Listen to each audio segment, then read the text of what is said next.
Phase 1. Baby steps. HTML, CSS, and JavaScript. Learn the basics. It's just like learning to walk before you run, but with less falling over, hopefully. Build something cute.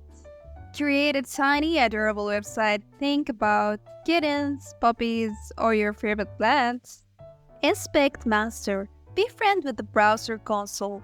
It's your friend with plan for debugging those pesky errors. Phase 2. Leveling up.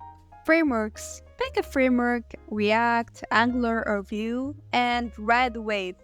Just remember it's a tool, not a magic wand. The backend.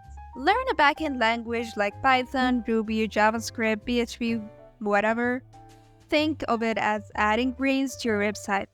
Database. Dive into the database. SQL or NoSQL. It's like organizing your closet but for data. Phase 3.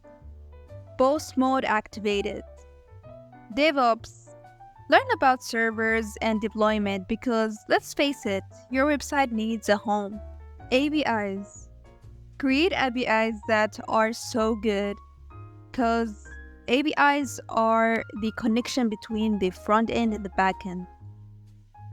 Security. Protect your users' data. You wouldn't leave your keys in the car, right? Remember that it's okay to fail. Even the best developers have bugs in their code. Also, matchize your friends. Every line of code is a victory.